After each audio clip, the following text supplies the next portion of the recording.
Listo, ahora sí estamos grabando. Maravilloso. Estamos tomándonos unas cervezas. Cerveza Tosh. Salud. Jorge, bienvenido a 5001. Por segunda vez estás acá en 5001. Estuviste en los primeros episodios hace más de un año. Y bueno, bienvenido. Trajiste unas cervezas artesanales porque haces cervezas artesanales, eres arquitecto, eres investigador, docente, creativo. Y bueno, nada, bienvenido otra vez. No, gracias de nuevo por la invitación y pues aquí estamos para hablar un ratico. Sí, genial. Está sabrosísima esta cerveza. ¿De qué va esta cerveza? ¿Qué lleva? Esta cerveza, bueno, como todas las cervezas que nosotros sacamos son conceptuales, ¿sí? El concepto es el Táchira y su gente.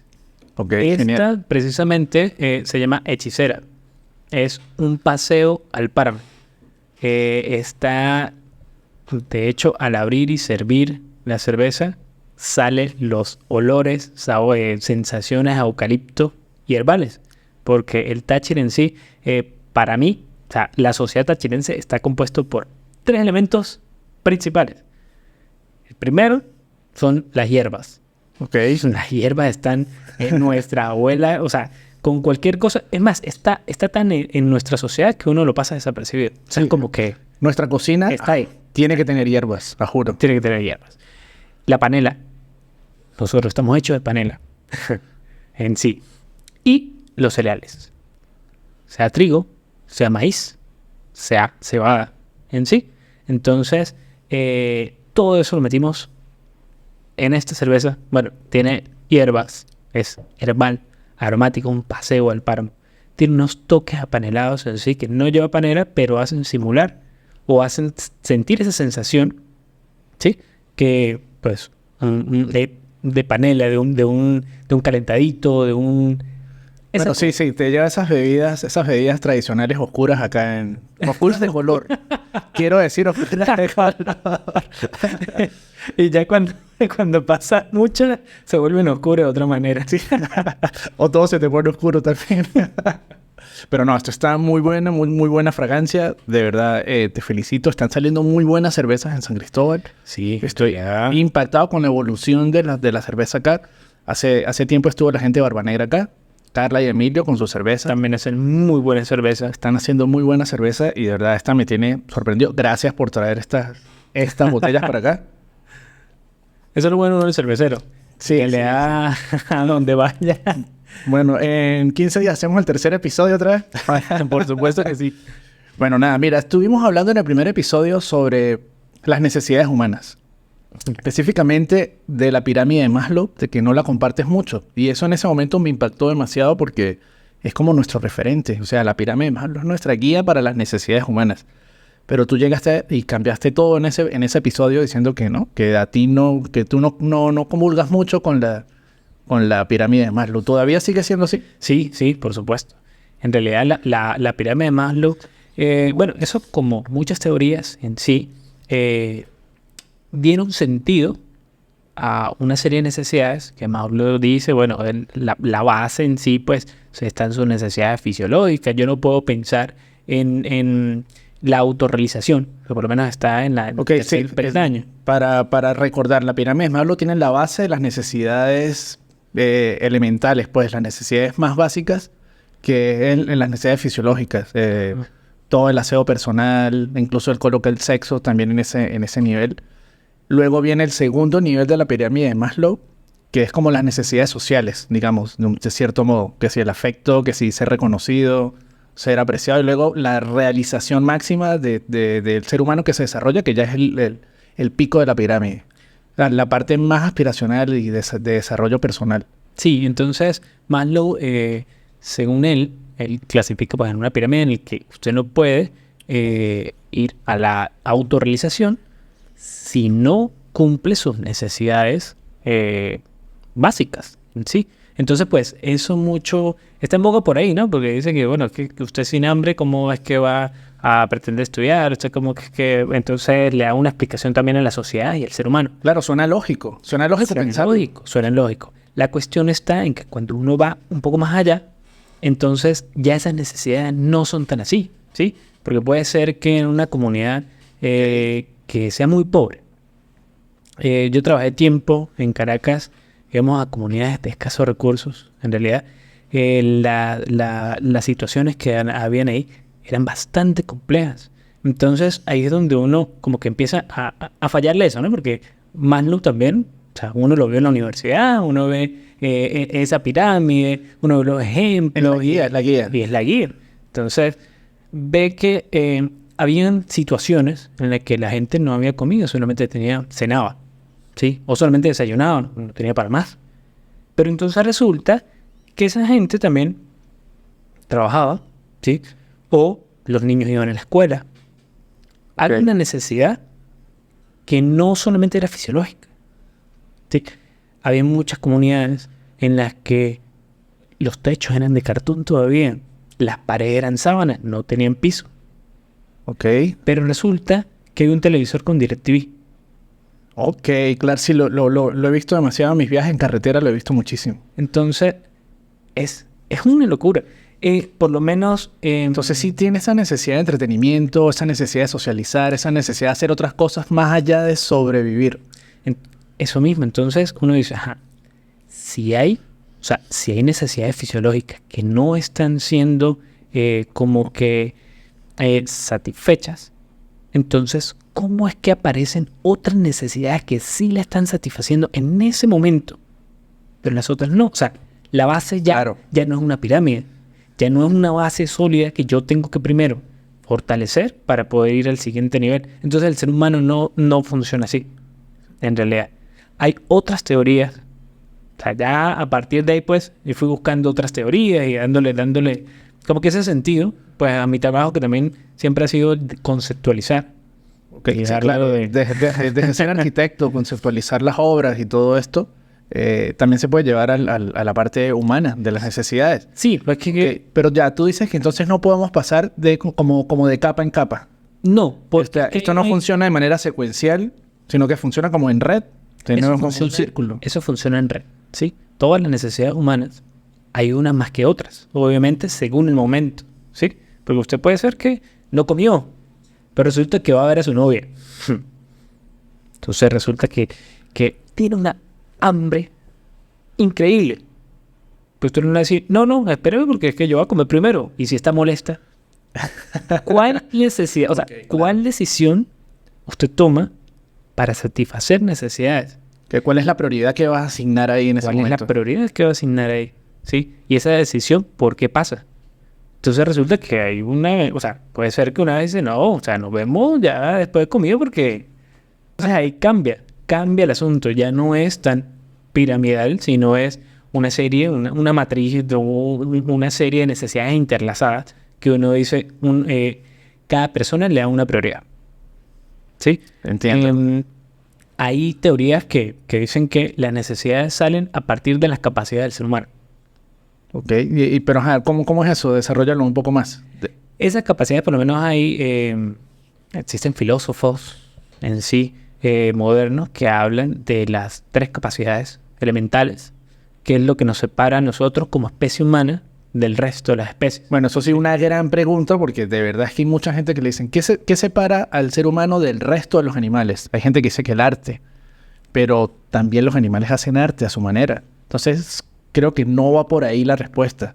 Entonces, sí ha sido una interrogante bastante significativa para todos. Sí, es una pregunta que ha estado por mucho tiempo, desde que el hombre está dándole como que esa razón de existir, ¿no? Entonces, ¿qué nos separa? ¿Qué nos hace diferentes? ¿Por qué? Muchos que le dieron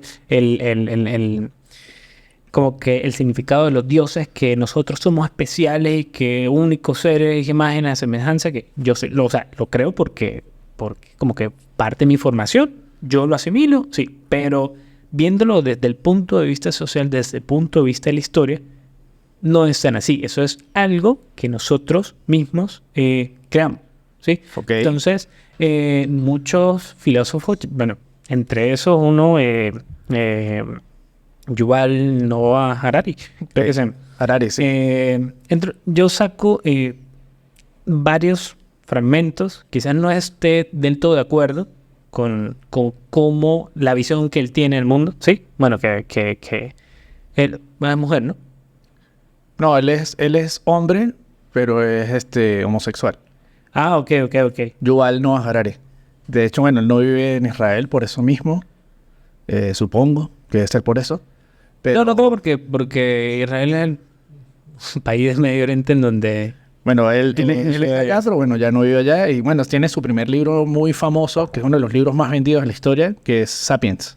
Sí, en realidad pues es interesante. Yo de la biografía no sé mucho, pero sí he leído extractos y por lo menos ese libro Sapiens y algunos otros me parece bastante interesante. Del rescato, esa parte que llama, o sea, como que son los 3 elementos que nos separan del resto de, Ok.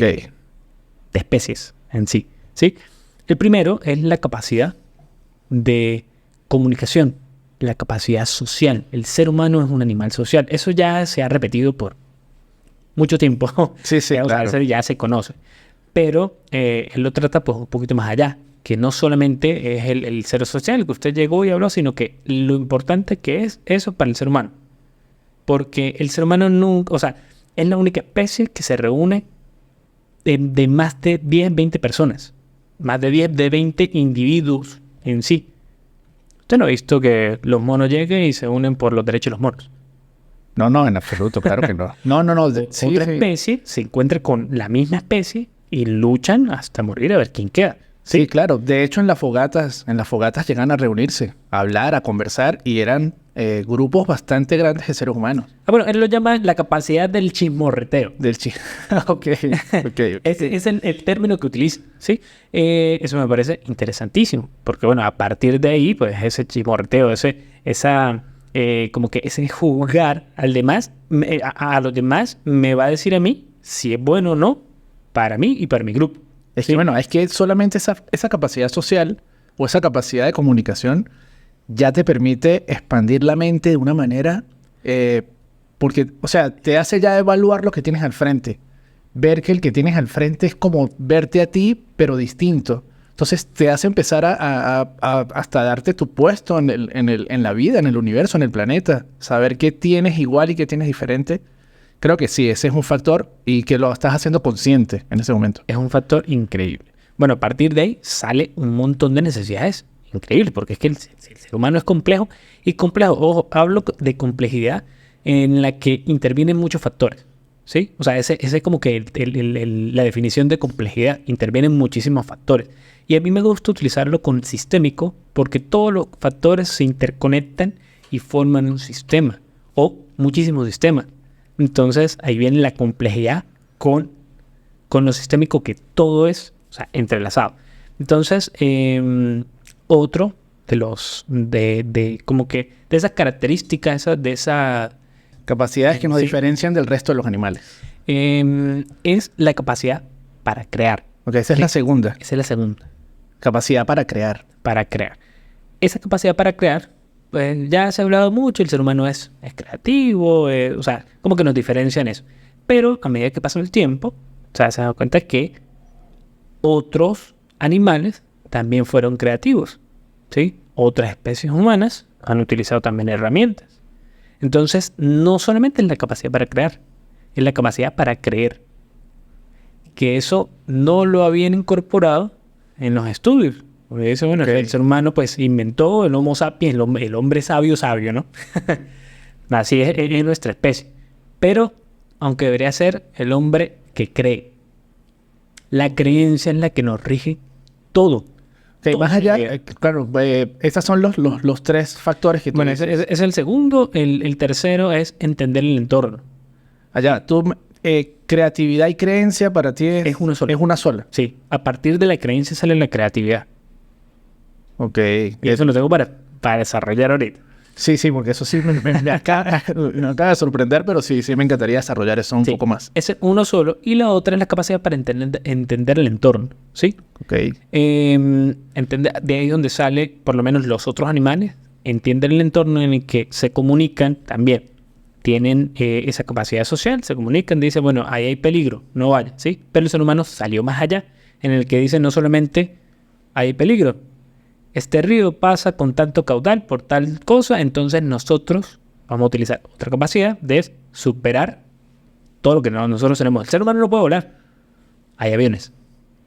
El ser humano no puede salir de nuestra atmósfera, Pues resulta, bueno, como el cuadro que tiene ahí es una nave espacial, inventamos todo eso. O sea, es como que esa creatividad también en función de entender el mundo.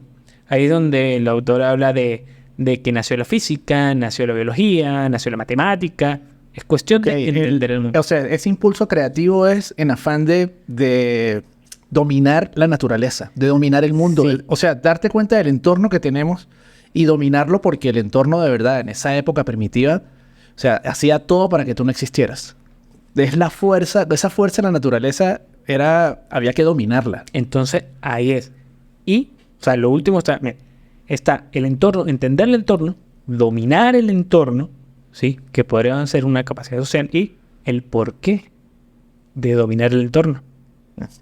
Esas tres líneas. Esas tres líneas están ahí. Es lo que nos diferencia de los demás animales. A partir de ahí, se crea una serie de necesidades de esas capacidades.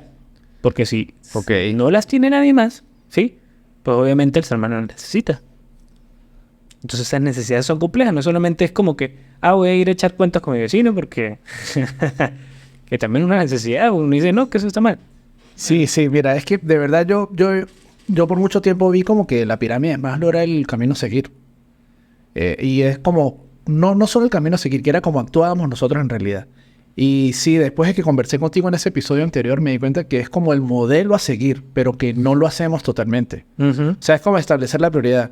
Como que, oye, si de verdad no tienes todavía para comer, deja de ir a reunirte en un lugar y pagar y gastar en otro lado si no tienes, pero también tienes esa necesidad de socializar.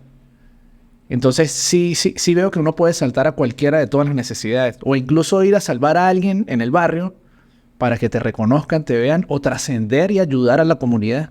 Sí. Entonces estás haciendo muchísimas cosas que estás saltando en esa pirámide y sí, de verdad sí es bueno cuestionarlo.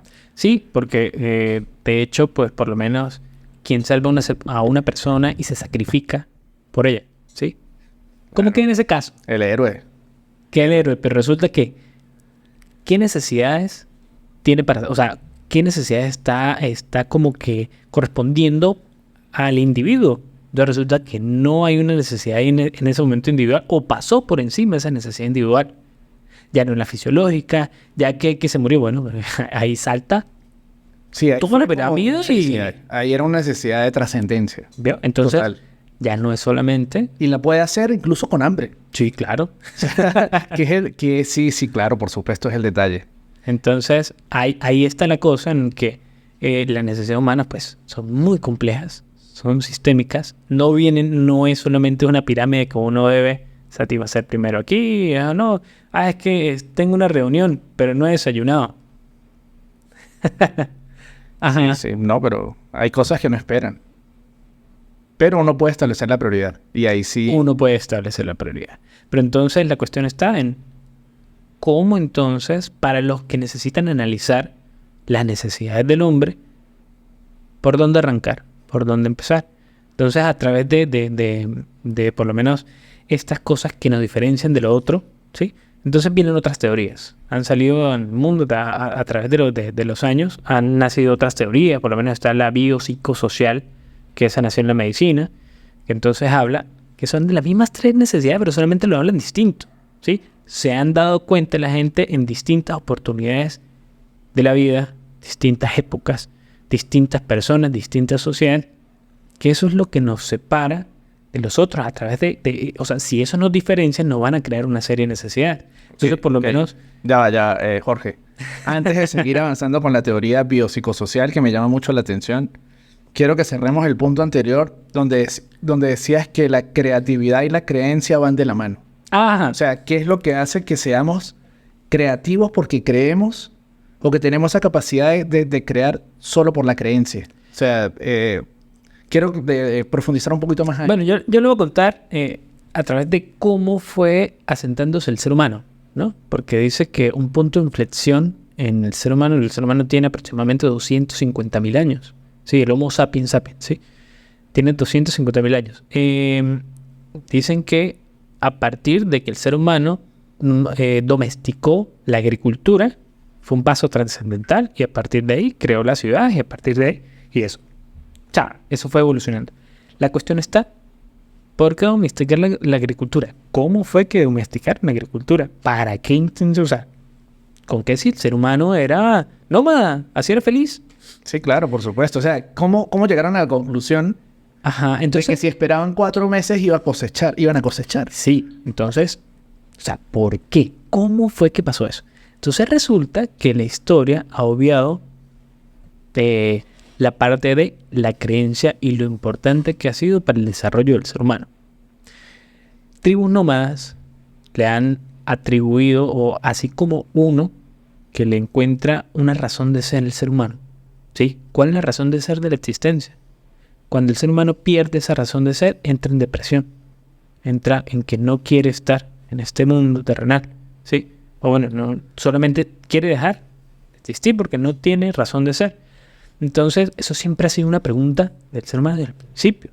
Entonces, esa creencia, a través de que esas tribus nómadas fueron pasando y le fueron dando explicaciones a las cosas, viene de la parte de ese sentido, o sea, de esa necesidad, de esa capacidad. Claro, esas preguntas existenciales todavía siguen. Todavía sí. Desde el principio. Entonces, por lo menos, el por qué está el día, la noche, el árbol, por qué da frutos. Entonces, hay muchos que empezaron a traducir esa creencia en algo más y darle como que un significado muy que lo era todo. Bueno, ¿sí? yo escuché en una entrevista a un doctor de apellido Marchand, Ajá.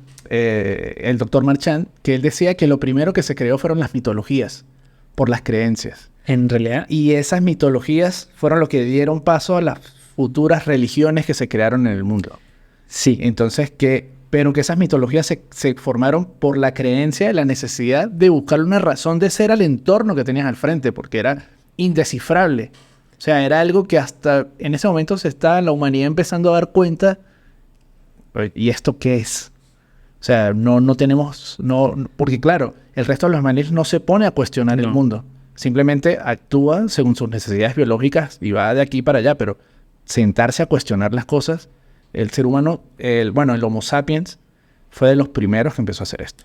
Entonces, es esa capacidad. Entonces, a partir de que pasaban, visitaban ciertos lugares, habían cosas especiales, ¿sí? Que para varias tribus coincidían. Una piedra, una montaña, un árbol. Entonces, animales. Empezaban a ser animales místicos, empezó a crearse la mitología, empezó a crearse un sistema de creencias en el cual empezaban las personas a compartirse y ya no es solamente yo el que creo que es que esa piedra me habló y por esa piedra fue que llovió porque es que yo la tiré y entonces resulta que la casualidad empezó a llover y... Claro, es que al principio estábamos filosofando en ese momento, o sea, así arrancó la filosofía, filosofando y muchas cosas que no se podían de verdad decir por qué sucedían, se le atribuía a la magia. O sea, es magia. Sí, es magia. Entonces, o seres especiales. Entonces, a partir de ahí, creo todo. Cuando el ser humano empezó a coincidir en esas creencias, coincidir varias tribus nómadas, entonces dijeron, bueno, si todos creemos en esto, ese ser supremo necesita que sepa que nosotros lo adoramos también. Entonces, empezaron a salir las religiones. Incluso me atrevo a decir que los sacrificios también, ¿no? Sí, pues depende de la sociedad. Siempre para que sepa que lo queremos, para que sepa que lo adoramos, le entregamos esto en sacrificio. Pero por lo menos hay unos asentamientos que se descubrieron en Turquía hace... en realidad no recuerdo exactamente hace cuánto. Göbekli Tepe. Creo que por ahí va el nombre. Okay. La cuestión de los términos siempre se me términos, palabras, pero bueno. No es la vejez. No, eso no existe. Eso no existe. Ahí descubrieron, sí, que mucho antes de que domesticaran en sí la agricultura, mucho antes de muchas cosas que se creía, o sea, ya deseaba de por sí que el ser humano había evolucionado, o por lo menos en formado asentamientos, estaba, antes de formar esos asentamientos, estaba esa construcción, esas series de construcciones que lo hicieron para creencias, ¿sí? Eso también lo podemos ver aquí, Aquí hay un montón de arte rupestre, Táchira es. Hay muchísimo arte rupestre en sí, en la que uno dice, bueno, habían lugares que son místicos, son espirituales, ¿sí? A partir de ahí, pues, salía cómo se organizaba todo eso. Entonces, a partir de que el ser humano empezó a darle esfuerzo para ser importante, para ese ser supremo, o para que los tomaran en cuenta, eso significó de pasar de la vida nómada, porque es que si usted está construyendo un templo, esos templos no es que lo hacían con bloque ahorita que demoran unos cuantos meses y ya. Eso era años, podían pasar una vida entera. Entonces tú dices que la arquitectura pudo haber hecho que el ser humano dejara de ser nómada para ser sedentario. La creencia. O sea, exacto, la creencia. La creencia llevó a la arquitectura. O sea, la creencia llevó a hacer esas obras arquitectónicas en honor a los dioses, o en honor a lo que tú creías, o en las entregas, o el lugar para adorar a la creencia. Sí, definitivamente. Y a partir de ahí, porque necesitaban gente especializada. Ok, perfecto, ya entiendo. En ese momento es cuando ya están todos en un solo lugar detenidos, comienzan todas las necesidades. Comienzan las necesidades y ahí es donde empieza la creatividad. Porque si este lugar es importante y yo necesito que mi Dios me escuche, ¿cómo hacer para estar más cerca de mi Dios?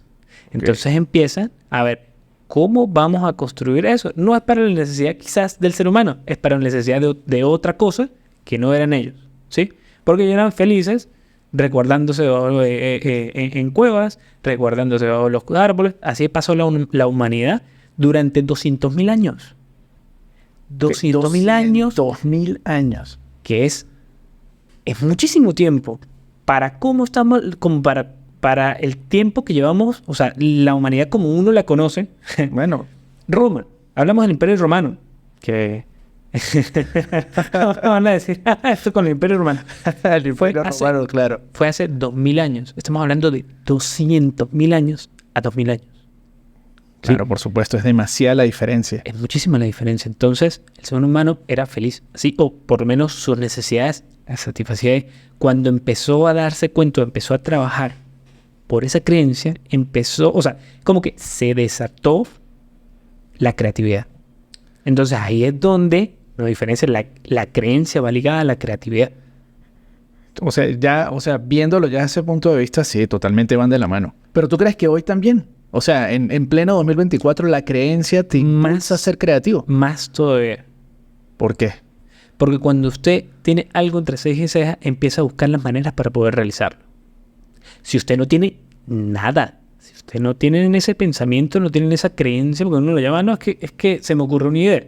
Entonces son creencias, ¿sí? O sea, tú dices que una idea que se te ocurre es una creencia que tú tienes. Sí, porque es que generalmente las ideas vienen a través de una serie de valores. ¿Sí? Porque es que yo necesito plata. Si yo vendo órganos, puedo que tenga plata. Ok, pero resulta que esas ideas no se me van a ocurrir jamás en la vida si yo tengo una serie de valores. Yo voy a decir, no, pero es que eso no es, o sea, eso no tiene que ver conmigo. Entonces, la creencia en sí lo hace tener un objetivo, o sea, como que le da alineamiento a uno para funcionar de todas las maneras. Y a partir de ahí va a buscar ¿cómo hacerlo? Ok, entonces, por lo menos con este podcast. Ok, tú tuve la idea. Genial. Sí. Tuve la idea, tengo una idea, hacer un podcast. ¿Por qué? Ahí es donde está su serie de creencias. ¿Por qué quiso hacer el podcast? Usted tiene una razón grande, porque si no tuviera una razón, sino que, bueno, vamos a hacerlo solamente para pasar el rato. Ya hubiese muerto hace mucho. Sí, claro, sí. Si no hubiese una razón fuerte. Entonces, a partir de ahí, se enfrenta a una serie de problemas. Esos problemas tienen que la creatividad del ser humano, su creatividad, tuvo que empezar a resolverlos uno a uno. Y en este país, más todavía. O sea, es como que tiene que imprimir más creatividad para poder sobrevivir. Pero es una necesidad básica. ¿El podcast es una necesidad básica? No. Resulta que eso solamente es gracias a su idea, gracias a su ideología, gracias a su pensamiento, gracias a que usted es necio, que usted se aferra muy bien a esa serie de valores que tiene, que llegó y le dio esa idea, y hoy estamos aquí. Ok, entonces esto es como un símil de esas reuniones frente a la fogata para reunirse a echar cuentos y hablar y cuestionar la vida y cuestionar el mundo, analizar las cosas y explorar temas. Es así. O sea, de verdad jamás lo había relacionado. Incluso, bueno, entonces cuando se te ocurre una idea, tú tienes que creer que esa idea es posible. Sí, definitivamente. Y cuando porque- crees que es posible es que empiezas a darle con todo, a trabajar, a buscar la manera, a buscar todo ese proceso, a crear todo ese proceso para poderla hacer realidad. Ajá. Entonces, y esa idea es creencia pura. Lo que pasa es que uno, para darle control a la sociedad, lo llaman religión, entonces una serie de valores generales, eso ya es otra cosa, ¿sí? Pero eso es creencia pura. No está creyendo en un ser supremo en ese momento, pero es creencia. O, Creer que se puede hacer lo que los demás no creen, usted lo cree. ok, o creer en el objetivo que puedes conseguir si haces eso. O sea, por lo menos tú dices, tengo esta idea, hacer un podcast, pero es porque yo creo que ese podcast me va a permitir lograr otras cosas. Sí, O sea, entonces la creencia pero puede la estar creencia. más allá. O sea, bueno, yo voy a hacer esto porque creo Ajá. que con esto voy a conseguir aquello. Pero está la Ok, sí, creencia. está Sin una relacionado. creencia no O sea, hay nada. Es como el impulso, el incentivo. Sí. Entonces, ese es el motor principal que guía a las otras capacidades, a las otras necesidades del ser humano. La creencia. Sin eso, no se pudiera hacer absolutamente nada. Sin eso, la gente no se levantara de su comodidad, porque si usted tiene comida, si de repente, no sé, hay alguien que lo mantiene, si de repente todas sus necesidades están cubiertas, por así decirlo, siempre hay algo. Ese es un punto súper interesante porque en este momento histórico en el que estamos, las necesidades del ser humano son muy diferentes a las necesidades hace 3.000 años. Son muy diferentes. De hecho, tal vez en aquel momento estabas tan ocupado en conseguir alimentos, conseguir comida, resguardo, que no te daba chance de estar triste. O no te daba chance de sentirte deprimido. No te daba chance de andar molesto por el mundo. Porque estabas concentrado en una actividad y necesitas hacer eso porque si no, no comías. O no llegabas al otro día o al tercer día. Entonces, en este momento que ya esas necesidades están cubiertas, te quedas, ajá, ¿y ahora qué hago? Entonces empiezo a cuestionar y dice, bueno, ya no tengo nada que hacer, me siento aburrido, me siento mal, o sea, ¿hacia dónde me direcciono? O sea, ya no tengo ese motor. De hecho, decía Roberto Gómez Bolaño, Chespirito, el Chavo, que lo mejor que tú puedes hacer en la vida es tener proyectos. Sí. O sea, es lo mejor que tú puedes tener en la vida.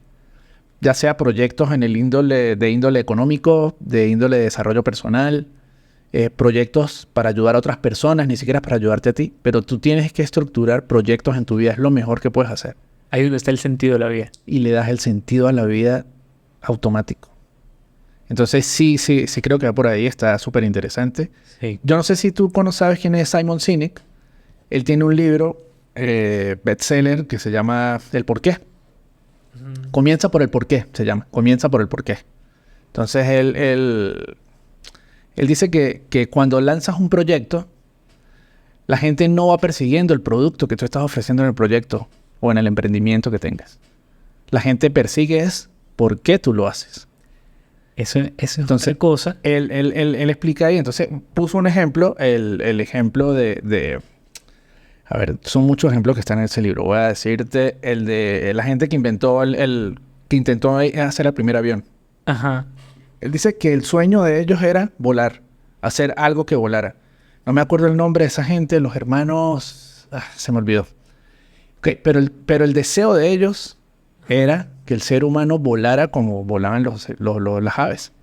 Entonces lograron convocar muchísima gente que sin dinero lograron hacerlo. Había una gente que estaba compitiendo con ellos, que ellos simplemente querían era decir que ellos fueron los que inventaron el avión y tal, y que los persiguieran con todo el dinero. No lograron hacerlo. Entonces, la gente perseguía más, o sea, apoyó más a los que no tenían recursos que al que tenía todos los recursos. Simplemente por el porqué. El otro no tenía un porqué y la gente no sabía qué perseguir. O sea, más allá del avión físico no sabían qué perseguir. Y eso determina de verdad muchísimo de todos los proyectos. Sí, mucho. Entonces, ahí es donde está que ese por qué es una relación que une socialmente, ¿sí? Porque el ser humano también es esa necesidad, o sea, tiene esa necesidad que viene de estas tres ramas del buscarle el sentido a las cosas. Pero como ya no solamente usted, ya no soy solamente yo, sino es un grupo en sí, entonces siempre está buscándole el sentido a todo. Entonces, claro, sí, va muy de la mano. A partir de ahí, la historia siempre se volvió importante. Por eso es que... o sea, ¿la historia de la humanidad o la historia del proyecto? La historia, como tal. O sea, todo lo que usted haga, todo lo que no va a morir, siempre va a tener una historia. Porque el ser humano le está dando una vuelta, le está dando una explicación. Todo tiene que pasar por un porqué. Los niños cuando están creciendo y están en una edad dicen, ¿pero por qué pasa esto? ¿Y esto qué es? ¿Pero por qué pasa esto? Todo es un porqué, ¿sí? Ahí es donde viene la historia, para darle la explicación a eso.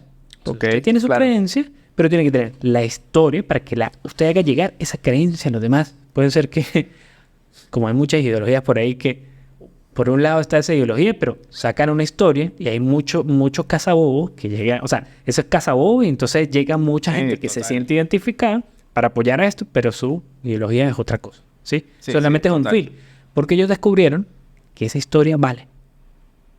De hecho, pues... Entonces, tú dices que las historias es lo que mueve a la gente. La historia los mueve a la gente y esa es la capacidad del chismorreteo que habla este autor. Ok, sí, que dice Harari que es una de las cosas que nos diferencia del resto de los animales. Porque como tenemos esa capacidad, tenemos esa necesidad. Y como tenemos esa necesidad, todos le estamos buscando la vuelta. Sí, mira, en estos días leí un artículo que están analizando la cadena de café Starbucks. Uh-huh. O sea, que cuál era la necesidad de verdad que cubría Starbucks. Entonces, está la típica que no, Starbucks no te vende café, que Starbucks te vende estatus y tal. O sea, sí está ahí, pero no es así tampoco tan cortico, pues. O sea, sí hay un trasfondo. Entonces, ellos lo dividen en varios tipos de necesidades. Entonces, primero te ofrecen un lugar con un buen café. Con un buen café. Te ofrecen un lugar con un buen café para que tú vayas a tomarte un café, pero que utilices el lugar para hacer otras cosas. O sea, la idea es que el café es un medio para hacer más cosas. Entonces, las cosas es, primero, que te vean. Segundo, cubrir tu cuota de socialización. O sea, sentir que estás con otros seres humanos. Un lugar para trabajar, que es la teoría del tercer lugar. Que está tu casa, donde tú estudias o trabajas y donde vas a recrearte o a seguir trabajando, pero que no sea tu casa. Entonces te tienen que cubrir todo eso. E incluso está la parte emocional de las sensaciones que te produce como está diseñado el lugar. De hecho, ellos cambiaron de mesas cuadradas a mesas redondas para que la gente psicológicamente se sintiera integrada con los que están al lado. Porque no había un borde que los separara, sino era como un círculo infinito. O sea, entonces, no, analizar todas las perspectivas de la necesidad que está cubriendo Starbucks en ese momento va mucho más allá de una taza de café o de que quiere subir estatus. Más allá de todo eso. Y si lo hubiesen analizado con la pirámide de Maslow, estoy seguro que no hubiesen pasado de... No hubiesen llegado a eso. No hubiesen llegado a eso. De hecho, ellos la teoría que utilizan es una pirámide, pero se me olvidó el nombre. Es la pirámide de Venn, se llama. Uh-huh. Que va de la mano con una teoría o una estrategia de marketing que se llama los jobs to be done. O sea, la gente tiene trabajos por hacer. O sea, toda persona tiene trabajos por hacer. Y ese trabajo es para cubrir ciertas necesidades que están en la pirámide de Venn. Y entre esas están las prácticas funcionales, están las emocionales de sensación, las emocionales sociales de cómo te percibe la gente, las de desarrollo, de transformación de las personas y la de trascender, cuando va más allá de ti, que haces cosas por los demás. Entonces ellos clasifican así en esa pirámide, que es como una evolución de la pirámide de Maslow, que te la recomiendo para que la busques. Está genial. Te voy a buscar. Yo me quedo más con esa pirámide de Venn que con la pirámide de Maslow. Por cómo desglosa y que ellos no le ponen jerarquía. Uh-huh. De hecho, ellos ponen el ejemplo también en el artículo, que no solo lo de Starbucks, sino hay cosas que un artículo de un objeto de Taylor Swift. Tú vas a comprar un vaso de Taylor Swift. Tú lo compras porque el vaso te permite de verdad introducir un líquido y poder tomarte ese líquido. En absoluto. Tú compras el vaso es para ponerlo de adorno. Es decir, ya pasa a cubrir otra necesidad. No es la necesidad práctica. No es la necesidad práctica. Tú ya estás adorando el vaso. Ya es un objeto de adoración. Ya es simbólico. Entonces, más allá de la parte práctica, hay otras necesidades. No solamente es de que, ok, tengo un recipiente para llenarlo de agua y tomar. Entonces, sí se puede analizar desde ese punto de vista y me ha servido mucho para los proyectos en los que yo trabajo y los que yo asesoro a gente o los ayudo, o que son emprendedores, que es otra perspectiva de cómo ver el proyecto. Sí, sin duda alguna. Pero generalmente, pues, eso lo... Ok, pero... Ya, disculpa que te interrumpa. Quedamos en la parte de la teoría biopsicosocial. Ajá. Que también me parece fascinante. Nunca lo había escuchado. Eso, eso es una teoría que nació de la medicina, ¿sí? Porque cuando se estaban dando cuenta que no solamente al atender un paciente, la función biológica es lo que importaba. O sea, como que lo trataba usted como animal y venga, tiene una herida. Y bueno, venga y lo coso. O por lo menos la sutura. Entonces resulta que la herida es... le huele la mitad de la cara, ¿no? Okay. Entonces resulta... ¿Qué es la necesidad básica en ese momento? Suturarlo para que no se... trancar la hemorragia, cerrar y todo. Y ya, ¿sí? Claro, sí, eso es lo primero. Lo biológico.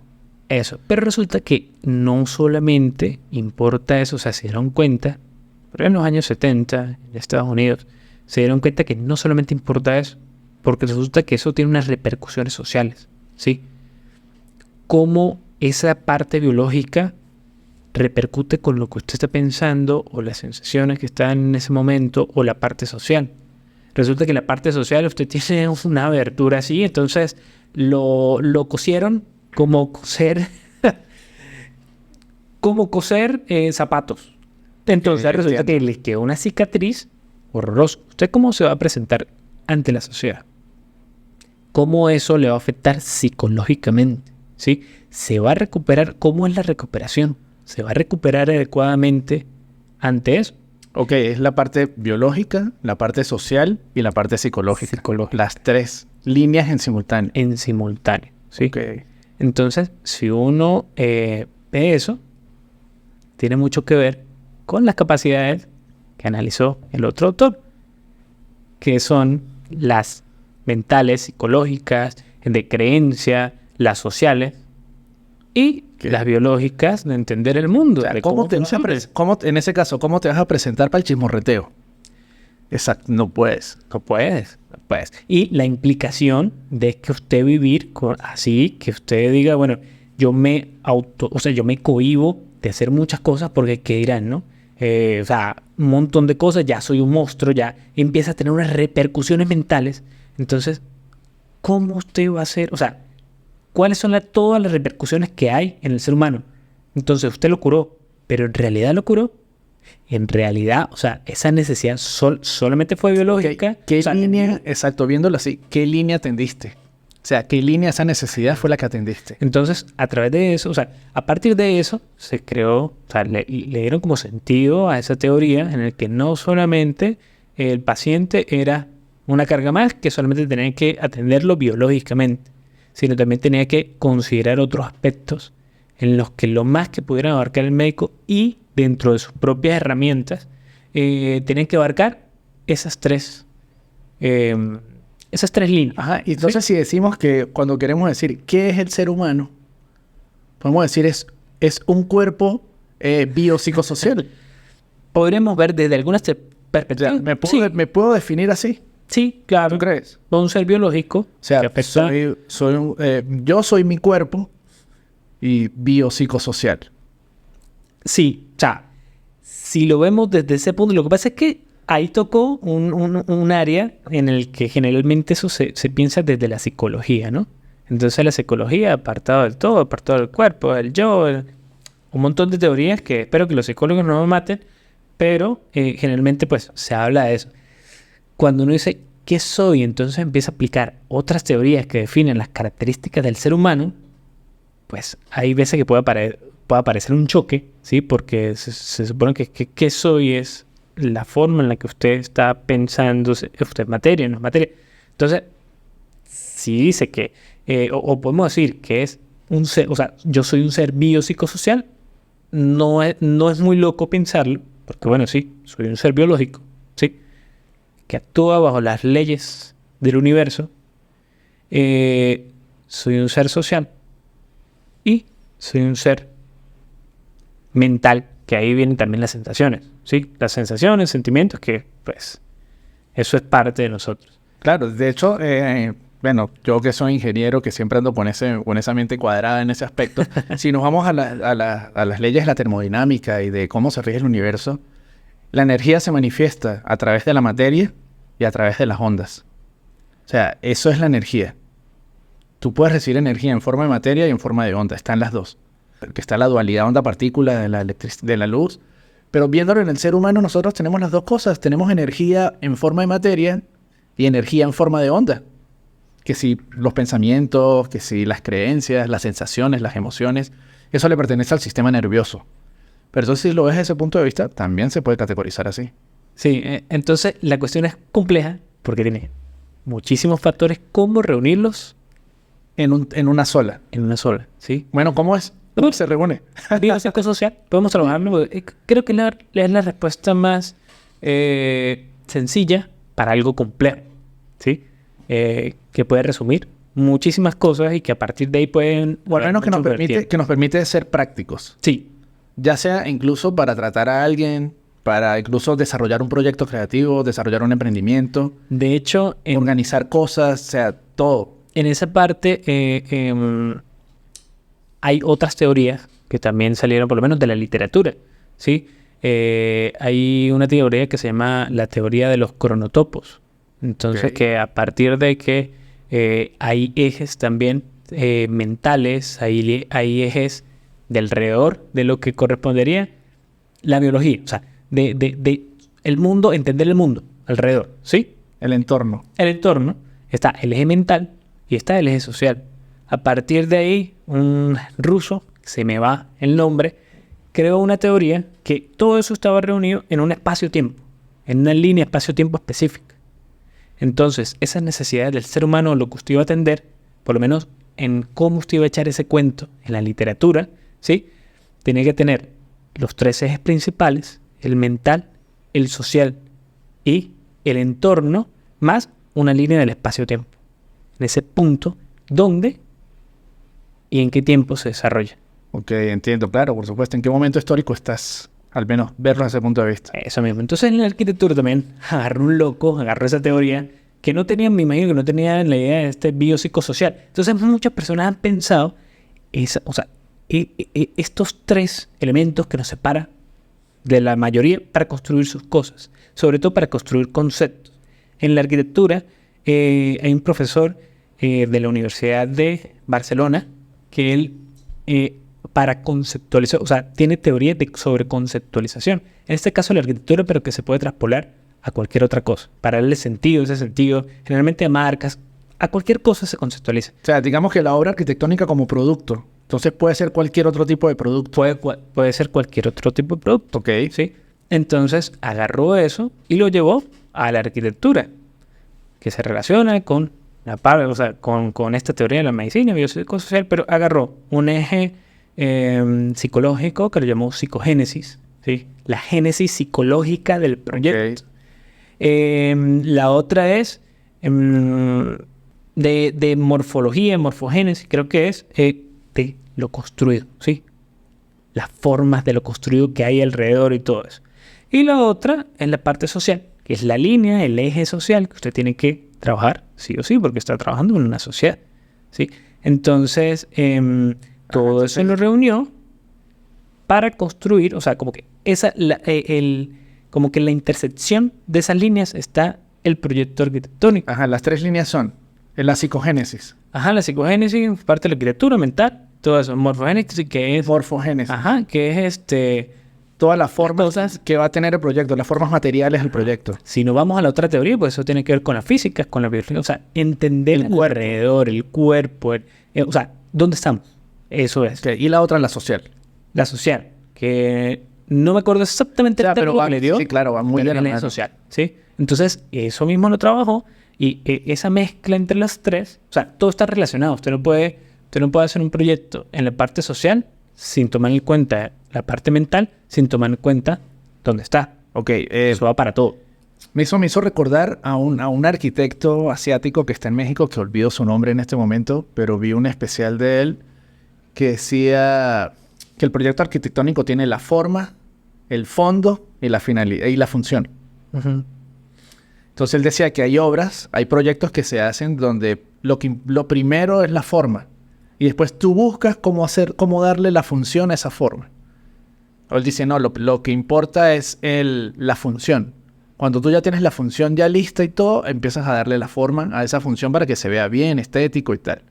Entonces él dice, entonces eso se puede relacionar, las tres líneas, fondo, forma y función. Sí, sí. También se puede relacionar así. Entonces, ahora tú como arquitecto, ¿tú qué crees que en tus proyectos? ¿Que la función persiga la forma o que la forma persiga a la función? Ninguno persigue ninguno, sino todo tiene que tener un porqué y todo nace de una idea, de una creencia, de un porqué. Conceptualizar. O sea, los tres en simultáneo. De hecho, a mis estudiantes hay una falla en algunas universidades en la que eso, o sea, la época del modernismo, que fue un movimiento principio del siglo XX que cambió la forma de cómo habitamos en sí, pues también eso se fue degenerando y al final pues la información que le llegaba a mucha gente era eso solamente, bueno, la forma persigue la función persigue la forma, pero en realidad eso no importa porque lo que importa es qué hay detrás. Si usted, el fondo. El fondo, porque es que usted puede decir que la forma, pero ¿la forma de qué? Bueno, pero hay formas emblemáticas. Pero por eso, pero el Teatro de la Ópera en Australia. Pero es porque tiene un porqué. O sea, la forma va más allá de la función. Sí, porque es que eso debe ser mezclado. Entonces hay muchos que lo entendieron en el que es que, no, primero yo hago esto, es que esto es mi capricho, yo lo quiero hacer en esta forma. ¿Pero por qué? Cuando uno se empieza a plantear el porqué, así como un niño de 3 años, que empieza a buscar el porqué de las cosas, entonces uno le encuentra solución. Pero es que si yo, ¿por qué el vaso es así? ¿Por qué tiene que ser de esta forma? Entonces yo le empiezo a dar una serie de explicaciones, ¿sí? O esto responde a unas necesidades. Entonces ya no es capricho. Si la forma, o sea, responde a unas necesidades, ya está. Pero la función también es importante.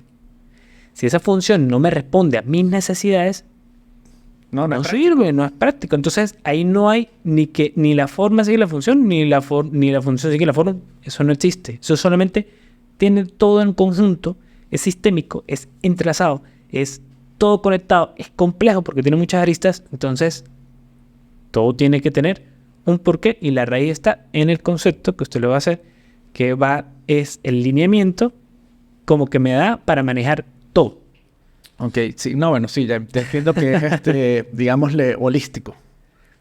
Un holis que abarca todo. O sea, no puedes... pero bueno, siempre uno tiene que tener un punto de partida. Tú dices que ese punto de partida es tu creencia. Sí, por supuesto. Porque es que yo no le voy a decir... todo pasa por el individuo. ¿Sí? Todo pasa por cada uno. Su vida quizás... esto es un podcast maravilloso, pero quizás no hubiese sido lo mismo si fuera de otra persona. Okay, no, nada, en absoluto. Entonces todo va a depender del individuo, ¿sí? De cómo entiende el mundo, de lo que tiene mentalmente, de sus creencias, su serie de valores. Está en una sociedad, hay una serie de valores sociales, ¿sí? Entonces a partir de ahí, de lo que uno le vaya a dar, o sea, como que ese sentido del por qué usted está haciendo eso, entonces a partir de ahí nace todo. Genial. Obviamente pues tiene que tener, o sea, en respuesta a las necesidades del ser humano, porque es que no es solamente es como es mío porque yo lo quise, porque sí, no, tiene que tener un porqué. Entonces si por lo menos yo hago, no sé, vamos a diseñar un lugar para el podcast. Ok. Mi creencia, su necesidad. Entonces, no es solamente mía, sino ya estoy tomando en cuenta todos los otros factores que intervienen. ¿Dónde está? Presupuesto. Ok, y en ese momento cuando las necesidades, tú quieres cubrir tus propias necesidades, pero tú sabes que tu proyecto, si tú cubres tus propias necesidades, simplemente fue una obra de arte. Sí. Y están las necesidades de las personas que van a beneficiarse de tu proyecto o con las que vas a intercambiar algo, como decía Mark, el valor de intercambio o el valor de cambio. Ya tú tienes que pensar no solo en tus necesidades, sino en las necesidades de la otra persona también. Sí, por supuesto. O sea, no es solamente, pues, de uno, porque si no fuera un artista, que haría la pintura o alguna otra cosa. Pero la cuestión está en estudiar al ser humano, ¿sí? Partiendo de que tiene que aceptarse uno como es, pero dejar a un lado muchas cosas que nos amarran y dar esas respuestas en sí, como un instrumento, o sea, como que yo soy el instrumento, que yo soy único, pero yo le voy a dar una respuesta a usted analizando, o sea, todo lo que hay alrededor y todo lo que usted necesita. Entonces, pues, es una respuesta. Pero por lo menos de la conceptualización, generalmente pues uno trabaja esos 3 ejes y los intersecta, ¿sí? Y le da una fuerza con la historia. Y hay algo importantísimo que para que los demás puedan entenderlo, hay que utilizarlo. Primero la historia, segundo los símbolos. El ser humano es de símbolos, entiende a través de símbolos. La escritura son símbolos, el lenguaje son símbolos. Todo es símbolo. Ok, esto es lo que lleva el significado significante. Sí. Entonces, la historia va a reforzar ese símbolo. Porque usted ve, puede ser que para usted significa una cosa que para mí significa otra, ¿sí? Sí, claro, total. Eso tiene que tener una historia. Bueno, incluso eso lleva a la creación de culturas.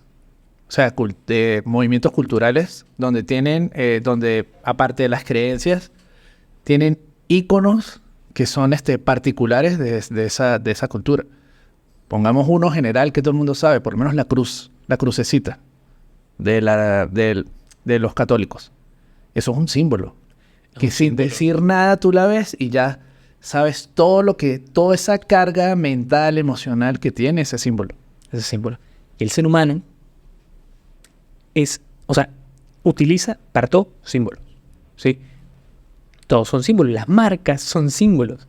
Entonces ahí es donde uno, le da el cuerpo. Por eso es que la conceptualización es para todo. Todo lo que uno quiere hacer de los proyectos en sí debería tener una conceptualización para darle, así como nosotros tenemos esa necesidad de darle un porqué, estamos en este mundo, el ser humano también. Y si queremos darle un producto o cualquier cosa que uno está haciendo, tiene que satisfacer esas necesidades del otro también, ¿sí? No solamente del producto, porque es que eso precisamente le estaba hablando con un amigo, que ya por lo menos la industria no se mueve a través de, como se movía en las primeras épocas de industrialización, que aquí llegó tarde, la cosa que usted necesita cerveza, ¿sí? Y yo le doy cerveza. Okay. Una necesidad no es básica, no es lo que sea, es crear, pero una necesidad. No, sí necesitamos, estoy de acuerdo que sí necesitamos cerveza. Entonces, se me fue, pero vamos a aprovechar esto para destapar. Bueno, estabas conversando sobre que estabas contando que estabas conversando con un amigo donde decía que al principio, si tú querías una cerveza, te dan una cerveza y ya, sin más nada, no tenía más nada. Sí, no tenía más nada, pero aquí hay una cerveza, esto es una cerveza y ya. Pero ¿cómo se hace para diferenciar su producto que ya está? Ya no solamente usted lo hace, ya lo puede hacer cualquiera, ¿sí? Entonces, ¿cómo hace para llegar a las personas que no sean un producto? Porque ¿quién lo necesita? Puede ser que sí, pero ahora, ¿cuál necesita? De la variedad, claro, por supuesto. Entonces, ahí empezaron las marcas sí, totalmente. Y que, pues, para vender eso, bueno, eso se ha ido evolucionando. Yo ponía un ejemplo en los talleres de emprendimiento, que incluso que nuestros papás llegaban a la bodega a que les dieran caramelos. Entonces, ellos llegan a decir, ¿qué caramelos tiene de 5? ¿Qué caramelos tiene de 1? No les importaba qué marca, cuál era lo que perseguía, cuál eran sus creencias, qué valores tenía. O sea, quieres un caramelo. ¿Cómo atendía el bodeguero? Aquí están todos, escojan. ¿Qué es lo que hay? Estos son los que hay. Y ya necesidad de caramelo. no se interesaba por más nada. A medida que fueron avanzando los años, ya ese bodeguero, si sigue atendiendo la bodega así, dice, estos son todos los caramelos de 5, no va a vender nada. De hecho, él antes ni se movía a hacer publicidad ni a informar a la gente que tenía caramelos. Simplemente la gente iba a buscar un caramelo y ya. Porque era una necesidad. Y ya. Pero en este momento, si tú montas una venta de caramelos y tú solamente dices que tienes caramelos de 5, puedes vender, pero ya se te va a hacer muy cuesta arriba. Muy cuesta arriba porque sí necesitas la diferenciación, conceptualizar todos los caramelos. Porque antes la competencia, la competencia era muy baja. Porque producir era muy difícil. En este momento producir es muy fácil. O sea, la producción ya la puede hacer cualquier persona prácticamente. Sí. Entonces, ¿cómo darle un plus? Ya en ese momento los productos no son los que se están vendiendo. Que obviamente un buen producto tiene que ser un buen producto, ¿sí? Para usted mantenerse en un mercado. Pero ya no solamente se vende eso. Se vende una idea. Totalmente. De hecho, bueno, eso me lleva a hablar sobre la estructura de Disney. Que Disney en los años 50 se adelantó a tanta gente que él creó algo que se llama la economía derivada. Que es un movimiento que hasta hoy, 70 años después, se está estudiando. Que es la economía derivada, que él primero creó el valor simbólico. Y después empezó la monetización de todo ese valor simbólico. O sea, todo se derivó de, por lo menos, crear una película de la historia de Mickey en un tren, que fue de los primeros cortos que hizo. Después de eso, la gente ya le dio el valor simbólico. Ya vio la historia, ya vio la película, ya vio todo. Ahora quieren tomarse una foto con Mickey. Ahora quieren ir a comprar cosas que tengan a Mickey. Entonces, él hizo una economía derivada. Todos sus productos, toda la comercialización viene de la historia, de la película, de los símbolos. Entonces todo se deriva. Y él tuvo esa idea de negocio por delante de muchísima gente a comienzos del siglo pasado. Hay muchos que dicen que a partir de ahí es que creó la necesidad, ¿sí? Entonces ese término de crear la necesidad se instauró en sí, pero no es que está creando la necesidad, solamente está como que atacando una necesidad que estaba ahí y nadie había visto, que es la del valor, la de la creencia, la de la historia, la del plus que usted le va a dar ahí. El chismorreteo. Es total. Claro, por supuesto. Entonces, ¿qué pasa? Hoy en día, bueno, en ese momento él estaba muy adelantado a lo que iba a ser la norma de todos los emprendimientos. Porque en aquel momento, a principios del siglo pasado, tú sacabas una tijera y no importaba quién la hizo. Tú necesitabas la tijera y la comprabas. Eso era así. Hoy sacas una tijera y si no dice hecho en Alemania o si no dice hecho en Estados Unidos, tú crees que estás comprando una tijera genérica que se va a dañar en un mes. Si no tiene marca. Eso era al principio. En este momento, ya tú no tienes que crear el producto primero. Tú tienes que crear el valor simbólico primero y después si sacas el producto. Sí. O sea, todo Totalmente. Todo se invirtió. De hecho, hoy la regla es el modelo de Disney de hace 70 años. Es ya hoy los proyectos creativos, las empresas, los emprendimientos que salgan y no tengan ese estándar, les va a costar muchísimo. Muy, muy, muy cuesta arriba. Porque lo que tú dices, el valor simbólico es lo que permite diferenciarse. Sí, definitivamente. Y ese valor simbólico pues, está de la capacidad de creer y la capacidad de crear. Ahora, quiero un ejemplo práctico. ¿Cómo llevas tú esa conceptualización a las cervezas que haces? A ver, por lo menos... como para poder ir viendo de que, estos hablan de demasiada teoría. ¿Cómo se lleva un caso de un proyecto que vi en uno de tus tweets que lleva 9 años? Sí, de hecho, este mes estamos cumpliendo 9 años. Fabuloso. El 21 es el día central, pero este mes... Es el mes aniversario. Es el mes aniversario. No, felicitaciones, Jorge, de verdad. por tu proyecto, que es uno de los íconos y de los símbolos de San Cristóbal. Que por cierto, ahorita me acaban de avisar que ganó medalla internacional en la Copa a las Alturas de Bogotá. Ok. Esta precisamente que estamos probando ahorita. Ajá, este es otro sabor. Ese es otro Bueno, otro sabor felicitaciones, totalmente estamos distinto. tomando una cerveza premiada internacionalmente. Sí, ya pues... Una premiada más para la colección, porque he visto que tiene varios premios ya. Sí, David, ya este sería el 5º premio internacional. Felicitaciones, hermano. Gracias. De verdad, está sabrosa. Sí se siente la fragancia. Esta es una cerveza particular, hecha con... el estilo en sí es salvaje, un estilo salvaje. Porque la levadura que tiene es de la mora. Se llama Tosh Brisa. Ajá, brisa. Ese es por Brisas del Tamá.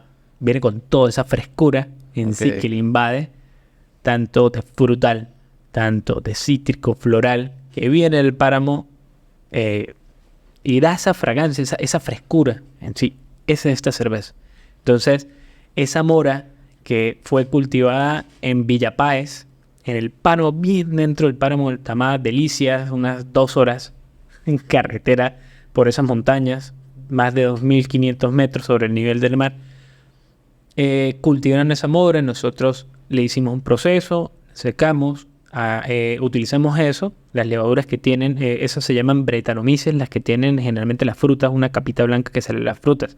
Esa la utilizamos aquí, la Ok. mezclamos con otra levadura en sí y utilizamos, o sea, da como la característica principal una cerveza frutal, más no este frutal va tendiendo más hacia Pero el un- melocotón. Pero es un fruto hacia- pero más dulce. No, tiene unas sensaciones dulces, pero no es dulce. En sí, una cerveza refrescante. Una cerveza fría para refrescar, es burbujeante en sí, es una cerveza muy Ok, viva. todo lo que me estás diciendo en este momento es como el valor simbólico de esta cerveza. Porque no me estás diciendo más nada de que, bueno, esta cerveza te la tomas fría, te va a refrescar, la vas a conseguir en tal lado, está práctica, la tienes, va a compartir. O sea, me estás hablando de Eso mismo. de otras cualidades. Yo no le estoy diciendo que usted tiene sed, esta cerveza es buenísima.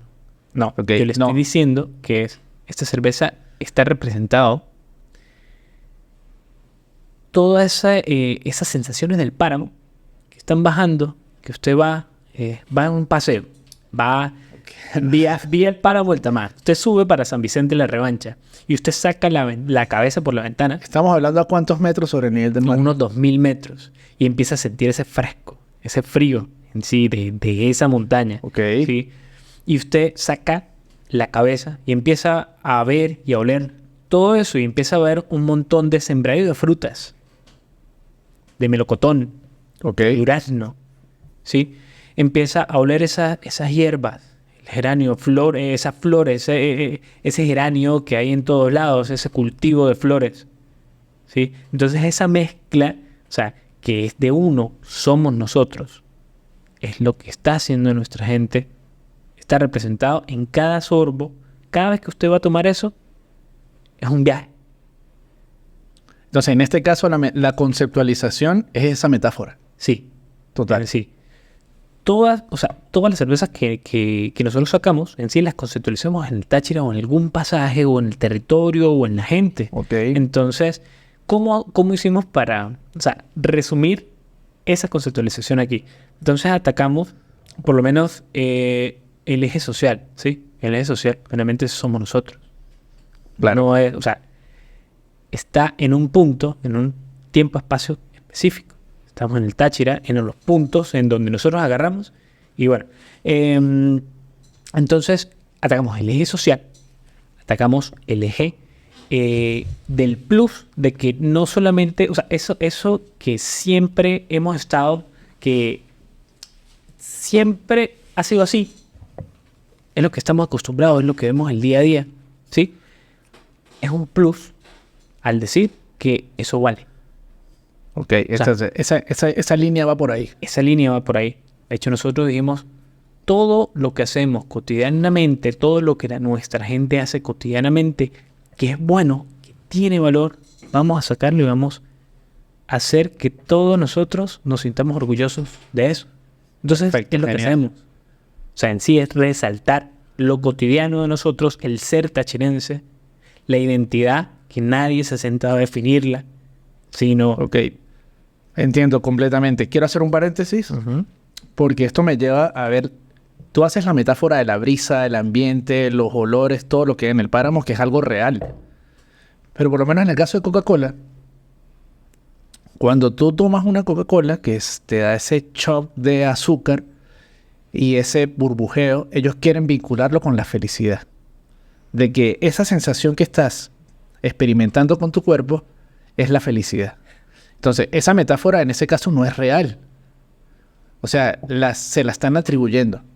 Pero la idea es tan poderosa. O sea, ¿cómo usted maneja la idea tan poderosamente que usted puede decir... Pero eso es un nivel de conceptualización dura. Porque es que no es solamente la conceptualización, es el poder en marketing para usted hacer llegar esa idea y que la sienta. Esa narrativa, o sea, esa narrativa que vincularon lo que tú experimentas cuando tomas una Coca-Cola con sentir que eso que estás viviendo es felicidad. Sí, es igualito que por lo menos la Coca-Cola aquí la vincularon a los diciembres.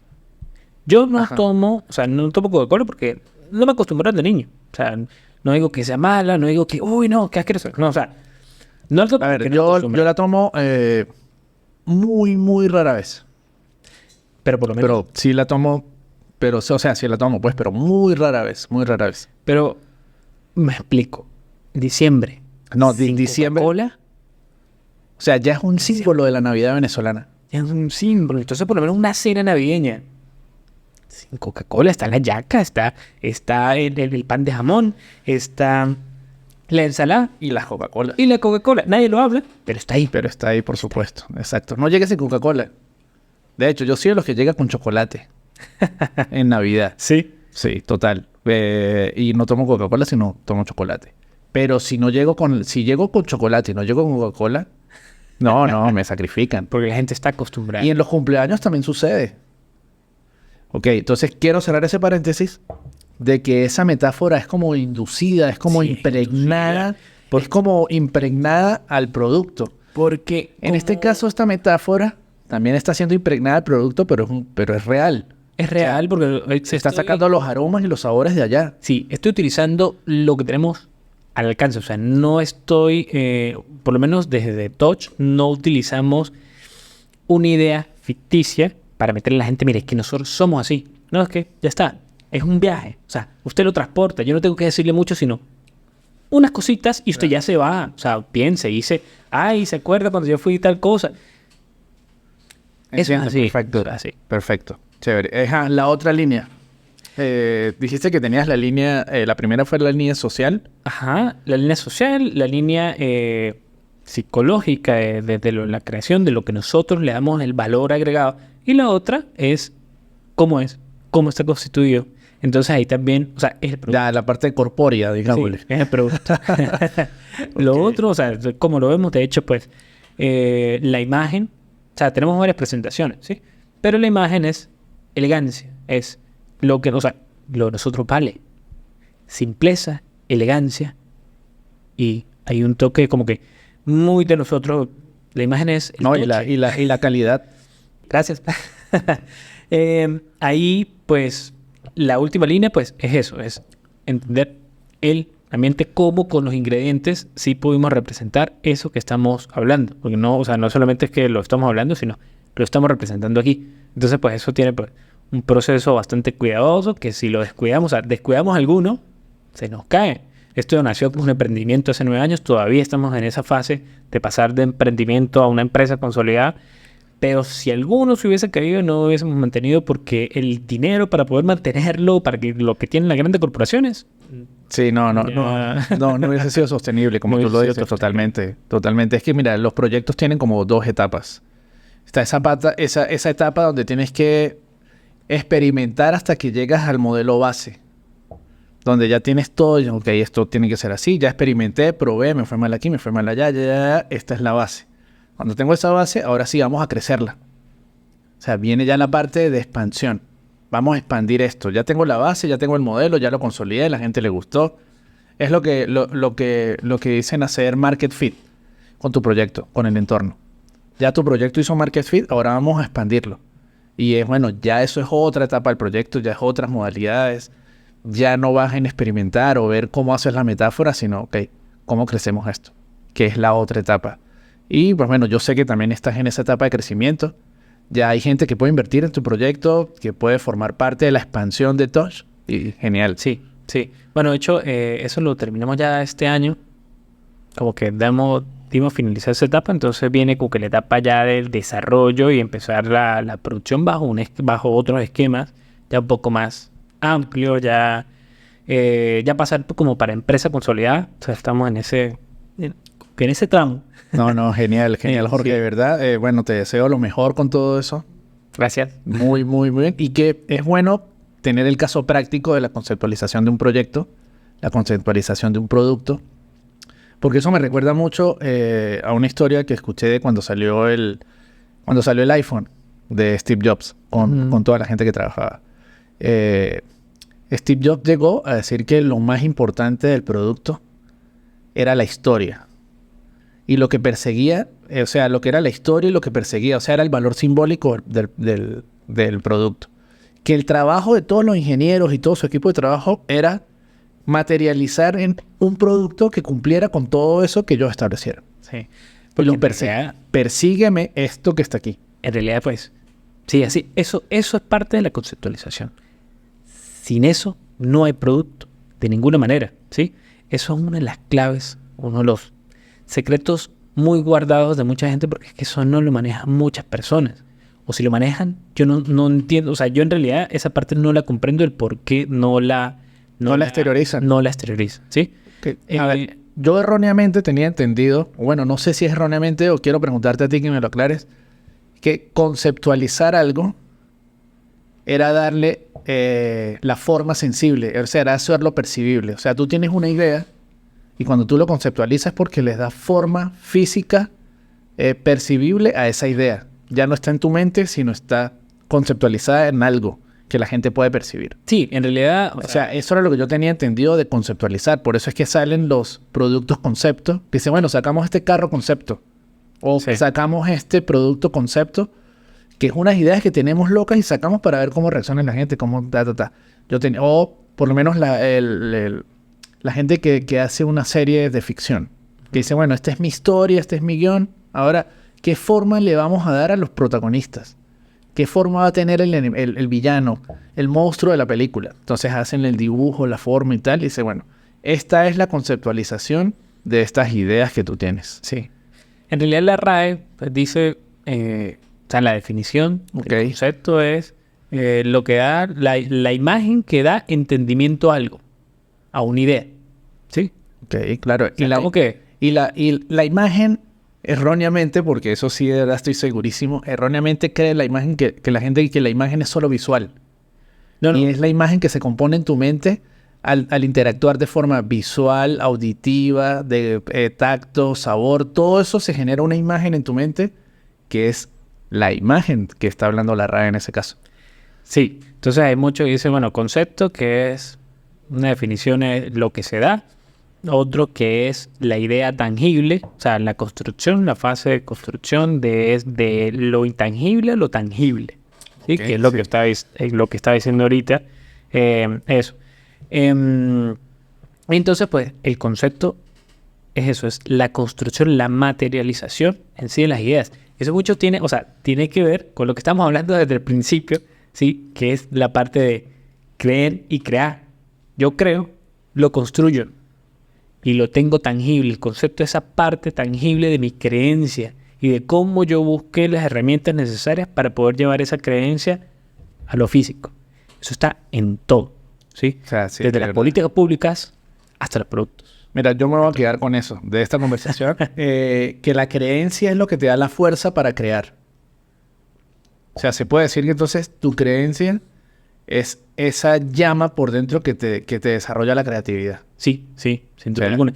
Yo por lo menos sin mi creencia, porque yo siempre digo que tengo un amor increíble por esta tierra, eso es lo que me hizo devolverme hace muchos años, es lo que me hizo estar de necio en esto. Yo dije, voy a plantear todo ese amor, todo eso lo que he estudiado, toda esa historia, todo eso, todo ese tiempo, todos esos minutos, En tu emprendimiento, claro. en un producto. Sí, quizás Genial. vaya desarrollando muchas cosas, pero la creencia en sí me llevó a esto. Maravilloso, de verdad. Bueno, Jorge, me quedo con eso. Gracias por haber venido a 5001 Podcast. No, gracias. De verdad, gracias por aceptar la invitación. Quedaron muchísimas cosas por, por hablar, pero bueno, ya será después. No, cuando termines de lanzar las otras cervezas, cuadramos otro episodio y seguimos conversando. Claro que sí. Pero si traes cerveza, sí. Si no, no. No, de verdad, gracias por haber venido. Te felicito por tu proyecto. De verdad, es uno de los símbolos y los íconos del Táchira. Gracias. Y que también está ganando premios internacionales. O sea, está compitiendo con cervezas de otros países y de verdad eso es admirable porque ya no es solo esta, ya tienes varias. Sí, eso es una de las cosas que nosotros nos planteamos porque nosotros dijimos, tenemos la idea, ¿sí? Tenemos cómo presentarla, tenemos el discurso, pero nosotros tenemos que probar que lo que nosotros estamos haciendo no solamente estamos hablando paja. Nosotros tenemos que probar que las cosas de aquí valen. Entonces, por lo menos para nosotros, bueno, hemos ganado concursos, pero también ha sido como una especie de inspiración para que otras personas hagan lo mismo y se atrevan en sí. Hoy ganó también una cervecería que tiene poco.